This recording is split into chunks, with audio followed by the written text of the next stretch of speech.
The story is told of a man whose wife was experiencing some real struggles in life. She began to mope around and be sad all day. There was no light in her eye. That it just seemed that she was so discouraged. And so, being a concerned husband, he did what he should. He made an appointment for them to go and see a psychiatrist to see if it could help to perk her up a little bit.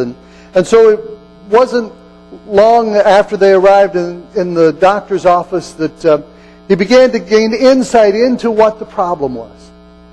And so he stopped and he went over to the man's wife and asked her to stand up, and he looked into her eyes and then he gave her a big hug. And at that point, it was like her eyes brightened, her load was lifted, and you could just see that things brightened because of that hug. And the doctor said to the husband, well, that's all you need to do to help cheer her up. And he said, that's great. I can bring her in every Tuesday and Thursday, but I golf the other days of the week.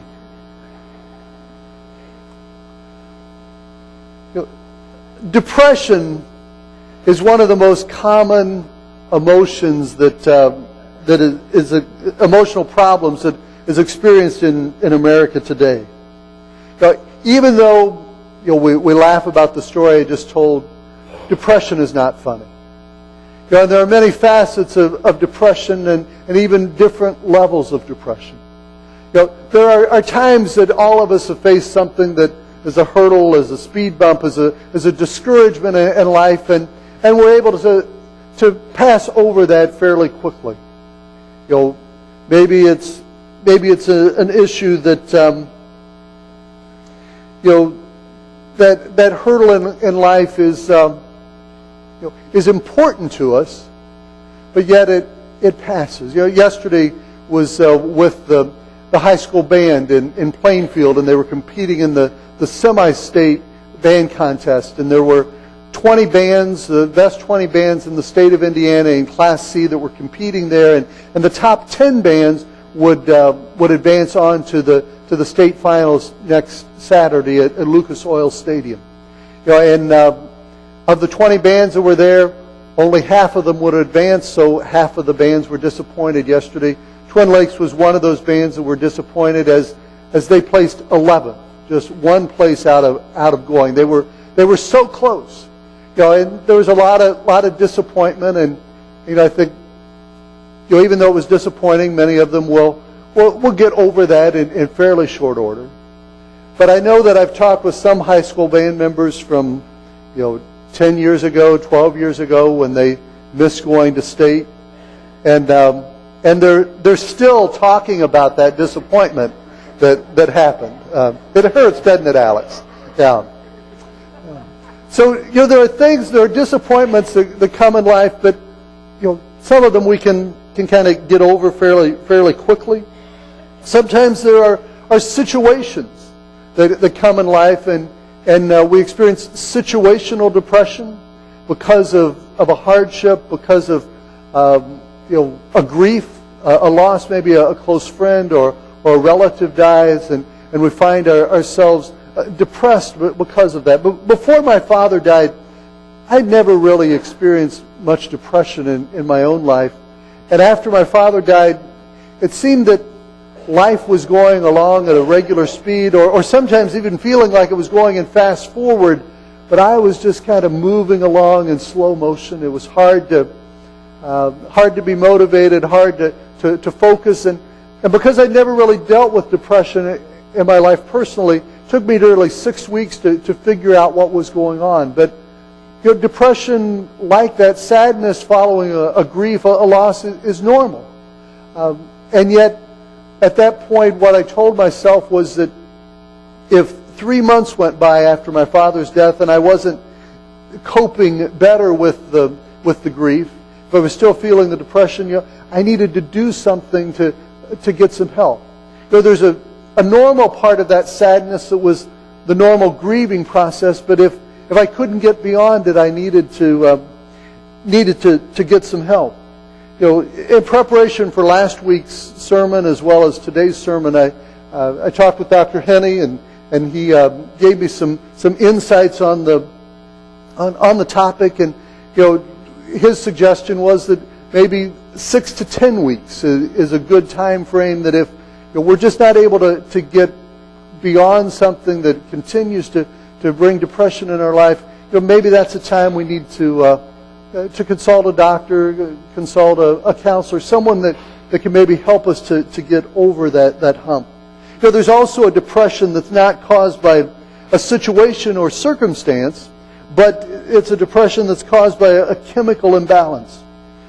Such a depression can often be treated with medicine, but we have to reach out to someone to get the assistance that we need to get the medicine to be able to help us over that hump.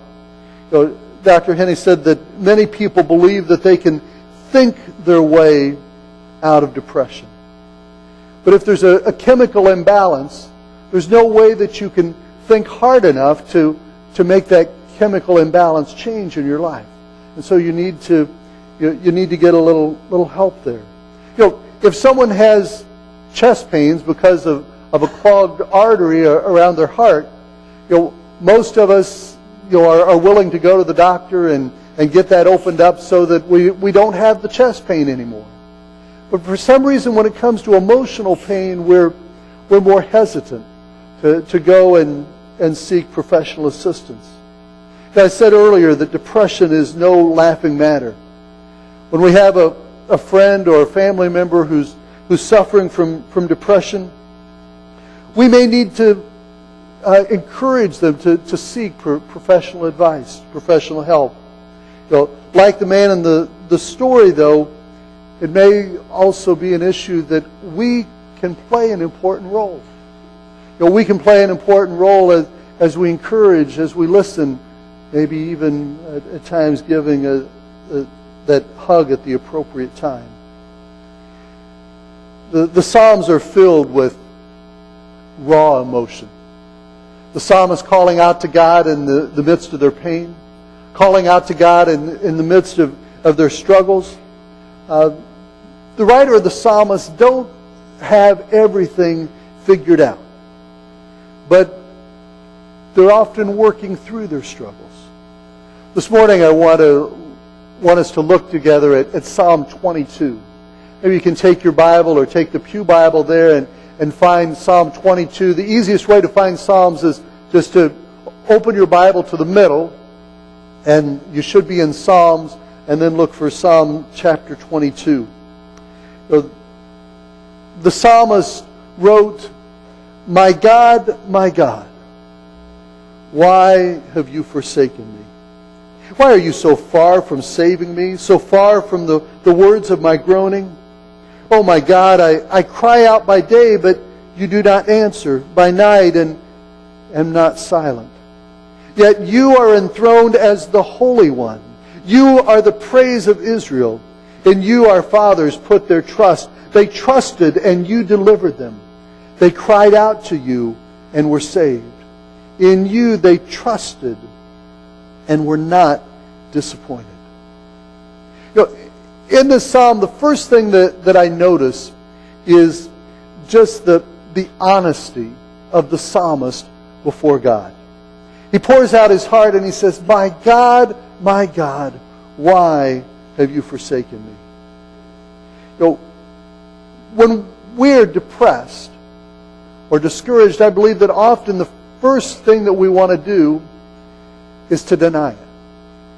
We want to act like it doesn't exist.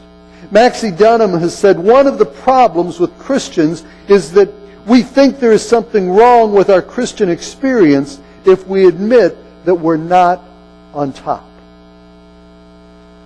If life isn't perfect, we begin questioning. We begin questioning, why do I feel this way? Or since I feel this way, then God must hate me. Since I feel this way, God must be somehow punishing me.